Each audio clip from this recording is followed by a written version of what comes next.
दोस्तों, यही वो छोटी सी कच्ची गढ़ी है जिसे लाखों की मुगल सेना ने चारों तरफ से घेर लिया था। यही वो जगह है जहां गुरु गोविंद सिंह के साथ सिर्फ 40 सिख खड़े थे और सामने मौत का समंदर उमड़ रहा था। दुश्मनों को लगा ये लड़ाई 1 घंटे में खत्म हो जाएगी, लेकिन हर एक सिख शेर बनकर टूटा और मैदान में लाशों के ढेर लगने लगे। चारों तरफ तलवारों की चमक, गोलियों की गूंज और बीच में अड़िग खड़े वो 40 योद्धा जिनके कदम 1 इंच भी पीछे नहीं हटे। आखिर उस चमकौर की गढ़ी में ऐसा क्या हुआ था जिसने इन 40 सिखों को अमर कर दिया? ये कहानी आपके रोंगटे खड़े कर देगी। तो दोस्तों, पूरा वीडियो जरूर देखिए, क्योंकि आगे का सच आपके अंदर जोश की आग जला देगा। कल्पना कीजिए 22 दिसंबर 1704 की वह कड़कड़ाती ठंड की रात। पंजाब के एक छोटे से गांव चमकौर में मौत जैसी खामोशी पसरी हुई थी। आसमान में काले बादल छाए थे और जमीन पर मुगलों की एक ऐसी विशाल फौज जमा थी जिसका अंत आंखों से दिखाई नहीं दे रहा था। ढोल नगाड़ों की आवाज, हाथियों की चिंगाहट और अनगिनत सैनिकों की तलवारों की खनक ने पूरे माहौल को खौफनाक बना दिया था। मुगल सेनापति वजीर खान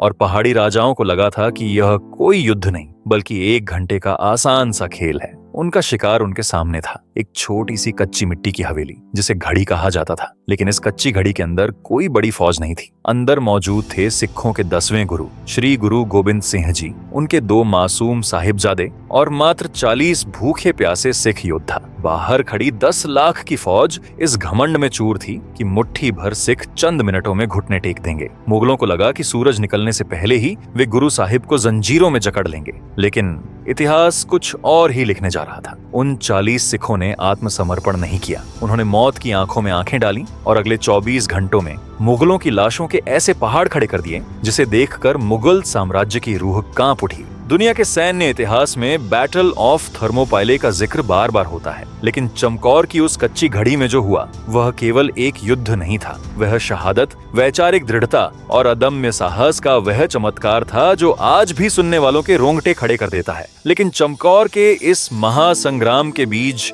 एक दिन में नहीं बोए गए थे। इस कहानी की जड़ें कई दशकों की राजनीति, मुगल साम्राज्य के अत्याचारों और खालसा पंथ के उदय में गहराई से ढंसी हुई हैं। इस महायुद्ध को समझने के लिए हमें इतिहास के पन्नों में थोड़ा पीछे लौटना होगा ताकि हम उस माहौल को समझ सकें जिसने चमकौर की जमीन को लहूलुहान कर दिया। बात 17वीं सदी के उत्तरार्ध की है। मुगल बादशाह औरंगजेब की धार्मिक कट्टरता अपने चरम पर थी। कश्मीरी पंडितों और अन्य निर्दोष लोगों के धर्म की रक्षा के लिए 11 नवंबर 1675 को दिल्ली के चांदनी चौक में सिखों के 9वें गुरु श्री गुरु तेग बहादुर जी ने अपना शीश कटवाकर शहादत दी थी। अपने पिता की इस महान शहादत के बाद गुरु गोविंद सिंह जी, जो उस समय केवल 9 वर्ष के थे, उन्होंने समाज के दबे कुचले, डरे हुए और निहत्थे लोगों को एक निडर योद्धा कौम में बदलने का संकल्प लिया। 30 मार्च 1699 बैसाखी के पवित्र दिन को गुरु गोविंद सिंह जी ने श्री आनंदपुर साहिब में खालसा पंथ की स्थापना की। खालसा कोई साधारण फौज नहीं थी। यह संत सिपाही की एक ऐसी फौज थी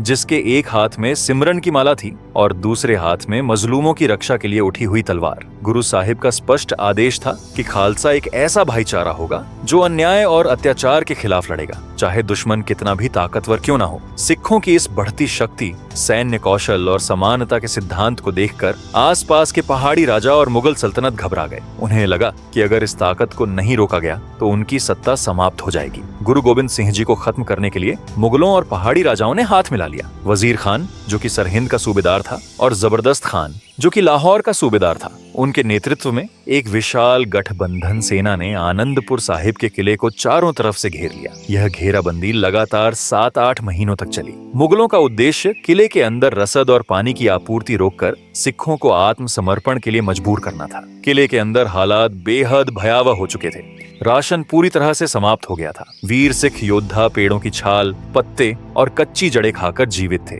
लेकिन उनके हौसले हिमालय की तरह अडिग थे। जब सैन्य बल और भुखमरी से गुरु गोविंद सिंह जी को झुकाना असंभव हो गया तो मुगलों और पहाड़ी राजाओं ने राजनीति और छल का सहारा लिया। मुगल सेनापतियों ने कुरान की और पहाड़ी राजाओं ने पवित्र गाय की कस्में खाईं। उन्होंने औरंगजेब की ओर से यह झूठा संदेश और एक हस्ताक्षरित पत्र भेजा कि यदि गुरु साहिब और उनके सिख शांति से आनंदपुर साहिब का किला खाली कर दें तो उन्हें बिना किसी हमले के सुरक्षित रास्ता दिया जाएगा। गुरु गोविंद सिंह जी को मुगलों की इन कसमों पर रत्ती भर भी विश्वास नहीं था। वे जानते थे कि औरंगजेब और उसके सिपह सालार धोखेबाज हैं। हैं। लेकिन किले के अंदर भूख से तड़पते बच्चों, महिलाओं की दयनीय स्थिति और कई सिखों के लगातार आग्रह को देखते हुए अंततः गुरु साहिब ने आनंदपुर साहिब छोड़ने का अत्यंत कठिन निर्णय लिया। 5 से 6 दिसंबर 1704 की कड़ाके की ठंडी मध्यरात्रि को सिखों का एक छोटा सा काफिला भारी मन से अपने प्रिय श्री आनंदपुर साहिब को छोड़कर बाहर निकल पड़ा।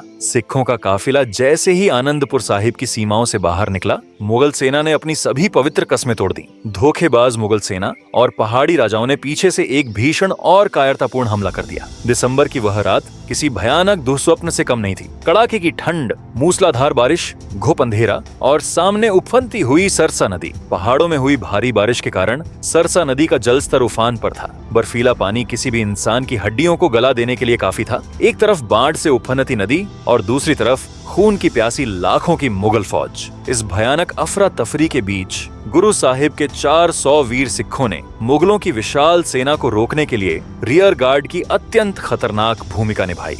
भाई उदय सिंह जी और भाई जीवन सिंह जी जैसे शूरवीरों ने नदी के तट पर मुगलों का रास्ता रोक लिया ताकि गुरु साहिब और उनका परिवार सुरक्षित नदी पार कर सके। इस भयंकर मारकाट और सरसा नदी के बर्फीले बहाव में अनगिनत सिख योद्धा और अमूल्य धार्मिक ग्रंथ बह गए। इसी सरसा नदी के किनारे जो हुआ वह सिख इतिहास का सबसे दर्दनाक अध्याय है, परिवार विछोड़ा यानी परिवार का बिछड़ना। भीषण युद्ध के बीच गुरु गोबिंद सिंह जी का परिवार 3 हिस्सों में बंट गया, जिसमें पहला हिस्सा में माता साहिब कौर जी और माता सुंदरी जी जो कि गुरु साहिब की पत्नियां थीं, वे भाई मणि सिंह जी के साथ दिल्ली की ओर निकल गईं। दूसरा हिस्सा में गुरु साहिब की वृद्ध माता गुजरी जी और उनके 2 सबसे छोटे सुपुत्र साहिबजादा जोरावर सिंह जी और साहिबजादा फतेह सिंह जी अपने एक पुराने रसोइये गंगू के साथ चले गए। बाद में इसी गंगू ने लालच में आकर माता जी और छोटे साहिबजादों को मुगलों के हवाले कर दिया, जहां सरहिंद के सूबेदार वजीर खान ने इन मासूम बच्चों को जिंदा ईंटों की दीवारों में चुनवाकर शहीद कर दिया। इसका पूरा वीडियो मेरे चैनल पर है, अगर आप चाहोगे तो देख सकते हो। खैर,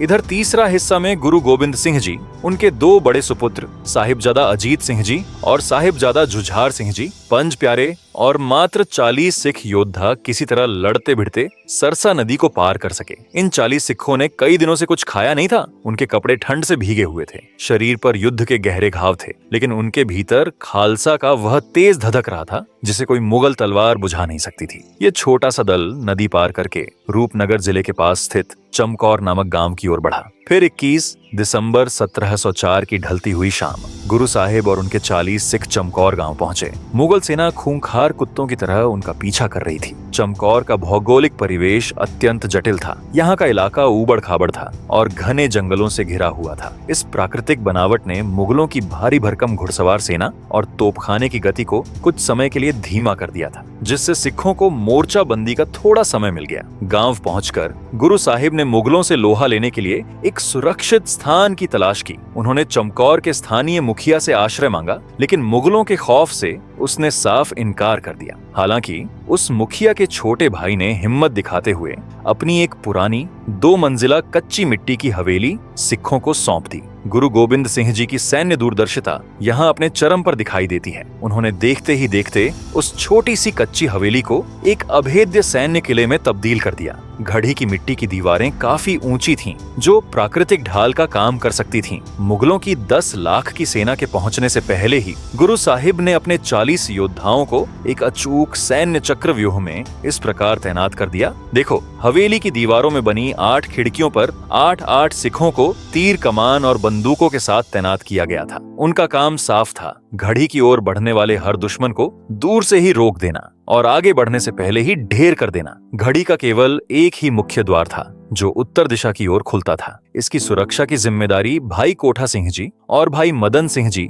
जैसे वीर योद्धाओं को सौंपी गई थी, जो किसी भी कीमत पर दुश्मन को अंदर घुसने नहीं देना चाहते थे। घड़ी की छत को कमांड सेंटर बनाया गया था। यहाँ गुरु गोबिंद सिंह जी, भाई दया सिंह जी, भाई संत सिंह जी और दोनों साहिबजादे बाबा अजित सिंह और बाबा जूझार सिंह तैनात थे। यहाँ से गुरु साहिब पूरे युद्ध क्षेत्र पर नजर रखते हुए अपने अचूक तीरों से दुश्मनों पर वार कर सकते थे। घड़ी के अंदर भाई आलम सिंह जी और भाई मान सिंह जी को यह जिम्मेदारी दी गई थी कि वे लगातार घूम घूम कर तीरों और हथियारों की आपूर्ति करते रहें, ताकि किसी भी मोर्चे पर लड़ाई एक पल के लिए भी न रुके। यह तैनाती गुरिल्ला युद्ध और डिफेंसिव स्ट्रैटेजीज का एक ऐसा बेजोड़ नमूना थी कि जब मुगल सेना घड़ी के करीब पहुंची तो उन्हें ऐसा लगा जैसे वे किसी विशाल और अभेद्य सैन्य दुर्ग के सामने खड़े हों। फिर 22 दिसंबर 1704 की सुबह सूरज की पहली किरण के साथ ही मुगल सेना के नगाड़े बज उठे। वजीर खान की सेना ने चमकौर की घड़ी को चारों तरफ से इस तरह घेर लिया था मानो काले बादलों ने आसमान को ढक लिया। वजीर खान ने अहंकार में चूर होकर घड़ी के बाहर से आवाज लगाई कि अगर गुरु साहिब आत्मसमर्पण कर दें तो उनकी जान बख्श दी जाएगी। उसे पूरा यकीन था कि 40 भूखे प्यासे लोग भला कितनी देर टिकेंगे, लेकिन घड़ी के भीतर से कोई आवाज नहीं आई। जवाब आया तो सीधे गुरु गोविंद सिंह जी के धनुष से छूटे एक सनसनाते हुए तीर के रूप में गुरु साहिब का वह तीर सीधा एक मुगल सैनिक के सीने को चीरता हुआ निकल गया। इसके साथ ही घड़ी की 8 खिड़कियों से सिखों ने तीरों और बंदूकों की ऐसी अचूक बौछार शुरू की कि घड़ी की ओर बढ़ने वाला हर मुगल सैनिक जमीन पर गिरने लगा। मुगल जनरलों को यह समझ नहीं आ रहा था कि एक मिट्टी की हवेली से इतनी भारी गोलाबारी कैसे हो रही है। अपनी सेना को पीछे हटते देख मुगल सेनापति नाहर खान ने बहादुरी दिखाने के इरादे से घड़ी की दीवार पर सीढ़ी लगाकर चढ़ने का दुस्साहस किया। जैसे ही नाहर खान का सिर दीवार के ऊपर दिखा, गुरु गोविंद सिंह जी ने उसे ललकारा। गुरु साहिब ने अपने मजबूत धनुष से एक ऐसा सटीक और शक्तिशाली तीर मारा जो नाहर खान की छाती के मोटे लोहे के कवच को कागज की तरह फाड़ता हुआ आर पार हो गया। नाहर खान वहीं औंधे मुंह गिरकर ढेर हो गया। यह देखकर एक अन्य मुगल सेनापति गैरत खान अपनी टुकड़ी के साथ आगे बढ़ा, लेकिन कुछ ही पलों में वह भी सिखों के तीरों का शिकार होकर मारा गया। इसके अलावा गुल शेर खान और ख्वाजा मरदूद जैसे जनरलों को भी भारी नुकसान उठाना पड़ा। मुगल जनरलों के इस तरह मारे जाने से मुगल सेना में दहशत फैल गई। गुरु गोविंद सिंह जी ने जफरनामा में ख्वाजा महमूद नामक एक सेनापति की कायरता का जिक्र करते हुए लिखा है कि वह मौत के खौफ से एक दीवार के पीछे छिप गया और सामने आकर लड़ने की हिम्मत ही नहीं जुटा सका। युद्ध दोपहर तक पहुंच चुका था। मुगलों के लगातार हमलों के कारण घड़ी के अंदर तीरों और बंदूकों का गोला बारूद खत्म होने लगा। अब दूर से युद्ध करना संभव नहीं था। तब गुरु गोविंद सिंह जी ने एक नई और आक्रामक रणनीति अपनाई, हैंड टू हैंड कॉम्बैट, यानी आमने सामने की लड़ाई। गुरु साहिब ने तय किया कि सिख घड़ी के अंदर छिपकर नहीं मरेंगे। उन्होंने सिखों को 5-5 के छोटे जत्था यानी बैचेस में घड़ी से बाहर भेजकर मुगलों पर सीधा प्रहार करने का आदेश दिया। ये कोई साधारण हमले नहीं थे, ये आत्मघाती मिशन थे जिनका एकमात्र उद्देश्य था शहादत पाने से पहले अधिक से अधिक मुगलों को मौत के घाट उतारना। जिसमें पहला जत्था में घड़ी का दरवाजा खुला और भाई खजान सिंह, भाई दान सिंह और भाई ध्यान सिंह का जत्था बाहर निकला। इन योद्धाओं ने बिजली की फुर्ती से मुगलों की सफों को चीर दिया और सैकड़ों सैनिकों को काटकर शहादत प्राप्त की, जिसमें 28 वर्षीय पंज प्यारों में से एक भाई मोहक्कम सिंह जी ने गुरु साहिब के सामने हाथ जोड़कर अकेले युद्ध क्षेत्र में जाने की आज्ञा मांगी। गुरु का आशीर्वाद पाकर वे घड़ी से बाहर निकले और अकेले ही मुगल सेना में ऐसा कहर बरपाया कि मुगल सैनिक अपनी जान बचाकर पीछे हटने लगे। वे तब तक लड़ते रहे जब तक कि पीछे से किए गए एक धोखे के वार ने उन्हें जमीन पर नहीं गिरा दिया। भाई साहिब सिंह और भाई हिम्मत सिंह ने गढ़ी के मुख्य द्वार से निकलकर तलवारों से ऐसा भीषण युद्ध किया कि मुगलों के आगे की पूरी पंक्ति साफ हो गई। उन्होंने बाज की तरह झपट कर दुश्मनों को काटा जब तक कि तीरों और गोलियों की बारिश ने उन्हें शहीद नहीं कर दिया। इन 5-5 के जत्थों ने मुगलों के खेमे में ऐसा मनोवैज्ञानिक खौफ पैदा कर दिया था कि 10 लाख की सेना को लगने लगा कि घड़ी के अंदर इंसानों की शक्ल में कोई जादुई शक्ति लड़ रही है। दुनिया के इतिहास में आपको कई ऐसे राजा और सेनापति मिल जाएंगे जिन्होंने युद्ध जीतने के लिए अपने सैनिकों की बलि चढ़ा दी, लेकिन चमकौर की धरती पर एक ऐसा पिता मौजूद था जिसने अपने ही धर्म और अपने ही सिखों की रक्षा के लिए अपने जिगर के टुकड़ों को अपने हाथों से सजाकर मौत के मुंह में भेज दिया। गुरु गोविंद सिंह जी के लिए उनके जैविक पुत्र और उनके सिख अनुयायी दोनों एक समान थे। जब एक एक करके सिख योद्धा घड़ी से बाहर जाकर शहीद हो रहे थे, तब गुरु साहिब के सबसे बड़े सुपुत्र 18 वर्षीय साहिबजादा बाबा अजीत सिंह जी आगे आए। उन्होंने अपने पिता के सामने शीश झुकाया और युद्ध में जाने की आज्ञा मांगी। बाबा अजीत सिंह जी ने कहा, पिताजी, मेरा नाम अजीत है, मैं मुगलों से जीता नहीं जाऊंगा और यदि जीता गया तो मैं जिंदा वापस नहीं लौटूंगा। गुरु गोविंद सिंह जी की आंखों में गर्व के आंसू थे। उन्होंने अपने हाथों से अपने 18 साल के बेटे को शस्त्रास्त्र पहनाए और एक दूल्हे की तरह रणभूमि में विदा किया। घड़ी का दरवाजा खुला और बाबा अजीत सिंह जी, भाई आलम सिंह, महायोद्धा जवाहर सिंह, भाई ध्यान सिंह, भाई सुक्खा सिंह और भाई बीर सिंह के साथ बाहर निकले। युद्ध के मैदान में कदम रखते ही बाबा अजीत सिंह जी ने ऐसा भयंकर तांडव मचाया कि मुगल फौजों में भगदड़ मच गई। जब उनके तरकश के तीर खत्म हो गए तो उन्होंने अपने भाले से युद्ध किया। मुगल कमांडरों के लोहे के कवच से टकराकर जब उनका भाला टूट गया तो उन्होंने म्यान से अपनी तलवार निकाल ली। मुगल सेनापति अनवर खान ने जब उन्हें रोकने की कोशिश की तो बाबा जी ने अपनी कटार से उसे वहीं ढेर कर दिया। लेकिन धीरे धीरे लाखों की फौज ने इस अकेले 18 साल के युवा को चारों तरफ से घेर लिया। अंततः 320 से अधिक तीरों और गोलियों से छलनी होकर बाबा अजीत सिंह जी ने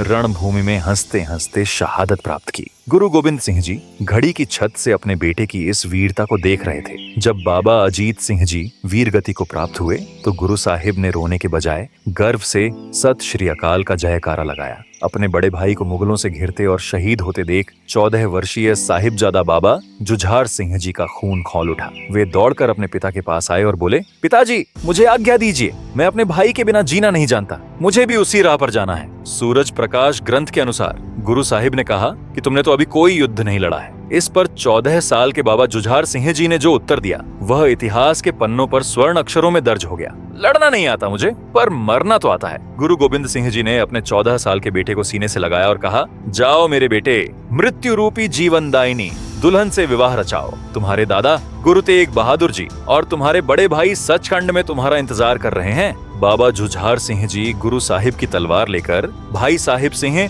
भाई सुक्खा सिंह, लाखा सिंह और चौपा सिंह के साथ घड़ी से बाहर निकले। मुगल सेना दंग रह गई। उन्हें लगा कि अब भी एक शेर शहीद हुआ था और अब दूसरा शेर उसी भयंकरता के साथ मैदान में आ गया है। बाबा जुझार सिंह जी ने अपनी छोटी सी उम्र में ऐसी बिजली जैसी तलवारबाजी दिखाई कि मुगल सैनिक उनके पास आने से भी डरने लगे। उन्होंने एक ही झटके में कई मुगलों को काट डाला और अकेले ही 40 से अधिक सैनिकों को मौत के घाट उतार दिया। लेकिन मुगलों की भारी भीड़ ने इस 14 साल के बच्चे को चारों ओर से घेर लिया। लड़ते लड़ते वह मासूम योद्धा भी जमीन पर गिर पड़ा और अपने बड़े भाई की तरह धर्म की रक्षा करते हुए अमर शहादत को प्राप्त हुआ। कवि अल्लाह यार खां जोगी ने एक मुस्लिम होकर भी गुरु साहिब की इस महानता का जो वर्णन किया है वह हर आंख को नम कर देता है। वे लिखते हैं कि बस एक हिंद में तीरथ है यात्रा के लिए, कटवाए बाप ने बेटे जहां खुदा के लिए। अर्थात पूरे भारतवर्ष में अगर कोई सच्चा तीर्थ है तो वह चमकौर है, जहां एक पिता ने धर्म और ईश्वर के लिए अपने ही हाथों से अपने जिगर के टुकड़ों को कुर्बान कर दिया। शाम ढलते ढलते चमकौर की धरती मुगलों और 30 से अधिक वीर सिखों के खून से लाल हो चुकी थी। मुगल सेना को इतना भारी नुकसान उठाना पड़ा था कि उनकी रूह कांप चुकी थी। रात के अंधेरे में युद्ध रुक गया। मुगलों ने घड़ी को चारों तरफ से घेर रखा था और वे सुबह का इंतजार करने लगे। उन्हें में यकीन था कि घड़ी में बचे हुए चंद सिखों को वे सुबह उठते ही कुचल देंगे और गुरु साहिब को पकड़ लेंगे। घड़ी के अंदर अब एक खौफनाक सन्नाटा था। वहां केवल गुरु गोविंद सिंह जी और करीब 5 से 11 सिख ही जीवित बचे थे। इन बचे हुए सिखों को यह अच्छी तरह आभास हो गया था कि मुगलों का असली लक्ष्य घड़ी पर कब्जा करना नहीं, बल्कि गुरु गोविंद सिंह जी को मारना या बंदी बनाना है। अगर गुरु साहिब जीवित रहते हैं तो खालसा पंथ फिर से खड़ा हो सकता है, लेकिन अगर वे शहीद हो गए तो यह मुगलों की सबसे बड़ी जीत होगी। इस अत्यंत महत्वपूर्ण और संवेदनशील मोड़ पर बचे हुए 5 सिखों ने 1699 के खालसा नियमों का आह्वान किया। गुरु गोविंद सिंह जी ने स्वयं पंज प्यारों को यह शक्ति दी थी कि 5 सिख मिलकर गुरु को भी आदेश दे सकते हैं और गुरु उस आदेश को मानने के लिए बाध्य होंगे। उन पंज प्यारों ने सर्वसम्मति से एक प्रस्ताव पारित किया और गुरु साहिब को आदेश दिया कि वे तुरंत घड़ी छोड़ दें। शुरू में गुरु गोविंद सिंह जी अपने सिखों को मरने के लिए छोड़कर जाने के लिए बिल्कुल तैयार नहीं थे। उन्होंने कहा कि वे भी अपने बेटों और सिखों के साथ यहीं लड़कर शहादत देंगे। लेकिन पंज प्यारों ने कहा, हे सच्चे पातशाह, आपने स्वयं कहा था कि जहां 5 सिख होंगे वहीं गुरु का वास होगा। हम 5 सिख आपको हुक्म देते हैं कि आप खालसा पंथ के भविष्य के लिए इस घड़ी को छोड़ दें। खालसा के इस लोकतांत्रिक और आध्यात्मिक नियम के आगे गुरु साहिब को झुकना पड़ा और उन्होंने यह हुक्म स्वीकार कर लिया। गुरु साहिब के घड़ी से सुरक्षित निकलने के लिए एक अत्यंत साहसिक और चतुर योजना बनाई गई। घड़ी में भाई संगत सिंह जी नामक एक निडर सिख मौजूद थे। उनका चेहरा मोहरा और शारीरिक बनावट काफी हद तक गुरु गोविंद सिंह जी से मिलती थी। गुरु साहिब ने अपने वस्त्र, अपने अस्त्र शस्त्र और अपने माथे की प्रसिद्ध कलगी उतारकर भाई संगत सिंह जी को पहना दी। भाई संगत सिंह जी गुरु का वेश धारण करके घड़ी के ऊपरी छज्जे पर बैठ गए ताकि सुबह होने पर मुगलों को लगे कि गुरु साहिब अभी भी अंदर ही हैं। 22-23 दिसंबर की मध्य रात्रि को गुरु साहिब ने 3 अन्य सिखों भाई दया सिंह, भाई धर्म सिंह और भाई मान सिंह के साथ घड़ी से निकलने का फैसला किया। मुगलों का पहरा इतना कड़ा था कि परिंदा भी पर नहीं मार सकता था, लेकिन गुरु गोबिंद सिंह जी किसी कायर की तरह छिपकर नहीं जाना चाहते थे। घड़ी से बाहर निकलते ही गुरु साहिब ने रात के सन्नाटे को चीरते हुए जोर से ताली बजाई, अपना नरसिंघा फूंका और मुगल सेना को ललकार कर जोर से पुकारा, पीरे हिंद मेरा अवध, मतलब हिंदुस्तान का पीर जा रहा है, अगर हिम्मत है तो पकड़ कर दिखाओ। रात का घुप अंधेरा, कड़ाके की ठंड और अचानक हुई इस शेर जैसी ललकार से मुगल सेना की नींद उड़ गई। छावनी में भारी भ्रम और अफरा तफरी मच गई। मुगल सैनिक नींद में हक्के बक्के रह गए। अंधेरे में उन्हें समझ नहीं आया कि आवाज कहां से आई। घबराहट में मुगल सैनिक अपने ही साथियों को सिख समझकर आपस में ही तलवारें चलाने लगे और कटकर मरने लगे। इसी भारी भ्रम और अफरा तफरी का फायदा उठाकर गुरु गोबिंद सिंह जी और उनके 3 साथी मुगलों के घेरे को चीरते हुए सुरक्षित निकल गए। अगले दिन सुबह जब मुगलों ने घड़ी पर अंतिम धावा बोला तो घड़ी में बचे भाई संगत सिंह, भाई संत सिंह और अन्य सिखों ने आखिरी सांस तक युद्ध किया और शहादत प्राप्त की। मुगल सेनापति भाई संगत सिंह जी के शव को देखकर खुशी से झूम उठे कि उन्होंने गुरु को मार गिराया, लेकिन जब उन्होंने ध्यान से देखा और स्थानीय लोगों से पहचान करवाई तो उन्हें अपनी मूर्खता और नाकामी का एहसास हुआ। 10 लाख की सेना और हजारों के नुकसान के बावजूद वजीर खान खाली हाथ था। गुरु साहिब उनके जाल से निकल चुके थे। चमकौर से निकलने के बाद गुरु गोबिंद सिंह जी का सफर अत्यंत कष्टदायक था। लगातार कई दिनों से न तो उन्होंने कुछ खाया था और न ही एक पल के लिए सोए थे। वे पैदल चलते हुए माछीवाड़ा के घने जंगलों में जा पहुंचे। उनके पैरों में जूते नहीं थे। जंगल के कांटों ने उनके पैरों को छलनी कर दिया था और खून बह रहा था। थकावट इतनी अधिक थी कि एक समय भाई मान सिंह जी ने गुरु साहिब को अपने कंधों पर उठा लिया था। माछीवाड़ा के इसी भयानक जंगल में जमीन पर सोते हुए गुरु साहिब ने वह प्रसिद्ध और भावुक शब्द उच्चारित किया जो आज भी सिखों के दिलों में गूंजता है, मित्र प्यारे नू हाल मुरीदा दा कहना। इसका मतलब है कि मेरे प्यारे भगवान से मेरे दिल का हाल कहना। तेरी कृपा के बिना नरम बिस्तर भी मुझे बीमारियों जैसा लगता है और अगर तू मेरे साथ है तो जमीन पर सोना भी मुझे स्वर्ग के समान है। यह शब्द बताता है कि अपने 4 पुत्रों, माता और अपना सब कुछ खो देने के बाद भी गुरु साहिब के मन में ईश्वर के प्रति कोई शिकायत नहीं थी। मुगल सेना पागल कुत्तों की तरह पूरे इलाके में गुरु साहिब को ढूंढ रही थी। वजीर खान ने चप्पे चप्पे पर पहरा लगा दिया था। माछीवाड़ा में गुरु साहिब की मुलाकात गनी खान और नबी खान नाम के 2 पठान भाइयों से हुई। ये दोनों कभी आनंदपुर साहिब में गुरु साहिब को घोड़े बेचते थे और उनके मुरीद थे। जब उन्होंने गुरु साहिब को इस हाल में देखा तो उन्होंने अपनी जान की परवाह किए बिना गुरु साहिब की मदद करने का फैसला किया। उन्होंने गुरु साहिब को नीले वस्त्र पहनाए और उन्हें उच्च दा पीर के रूप में एक पालकी में बैठाया। गनी खान, नबी खान और सिखों ने उस पालकी को अपने कंधों पर उठाया और मुगल छावनियों और पहरेदारों की आंखों में धूल झोंकते हुए उन्हें सुरक्षित निकाल ले गए। गुरु गोबिंद सिंह जी इन दोनों मुस्लिम भाइयों की निस्वार्थ सेवा से इतने प्रसन्न हुए कि उन्होंने उन्हें अपने पुत्रों के समान दर्जा दिया और एक हुक्मनामा लिख कर दिया। यह हुक्मनामा आज भी माछीवाड़ा साहिब गुरुद्वारे में पूरी श्रद्धा के साथ सुरक्षित है। माछीवाड़ा से होते हुए गुरु गोबिंद सिंह जी कई गांवों को पार करते हुए दीना कांगड़ नामक स्थान पर पहुंचे। यहाँ बैठकर उन्होंने मुगल बादशाह औरंगजेब को फारसी भाषा में एक ऐतिहासिक पत्र लिखा। इस पत्र का नाम था जफरनामा यानी विजय का पत्र। यह पत्र कोई साधारण पत्र नहीं था। यद्यपि चमकौर के युद्ध में गुरु साहिब ने अपना घर, अपने सैनिक और अपने प्यारे बेटे खो दिए थे, फिर भी इस पत्र का स्वर किसी हारे हुए व्यक्ति का नहीं बल्कि एक नैतिक और आध्यात्मिक विजेता का था। गुरु साहिब ने औरंगजेब को उसके झूठे वादों, कुरान की कसमों के टूटने और मुगल जनरलों की कायरता के लिए कड़ी फटकार लगाई। अगर आप लोग इसको पढ़ने में इंटरेस्टेड है तो आप गूगल पर जफरनामा फुल PDF सर्च कीजिए और वहां से आप PRH सकते हैं। खैर, इस जफरनामा को भाई दया सिंह जी और भाई धर्म सिंह जी ने अहमदनगर में औरंगजेब तक पहुंचाया। इतिहासकारों का मानना है कि इस पत्र को पढ़कर और अपनी शाही सेना की नैतिक हार को जानकर औरंगजेब की आत्मा कांप उठी। उसे अपने के पापों का गहरा पछतावा हुआ और कुछ ही समय बाद उसकी मृत्यु हो गई। चमकौर के इस महासंग्राम और गुरु गोविंद सिंह जी के त्याग का प्रभाव केवल सिखों तक सीमित नहीं रहा। 20वीं सदी की शुरुआत में लाहौर के एक निष्पक्ष मुस्लिम सूफी कवि हकीम अल्लाह यार खां जोगी ने चमकौर की जंग पर उर्दू में एक दर्द भरी कविता लिखी जिसका नाम था गंजे शहीदा। जब उन्होंने यह कविता लिखी तो कट्टरपंथी काजियों ने उन्हें मस्जिद से बाहर निकाल दिया और 30 साल तक काफिर कहकर उनका बहिष्कार किया।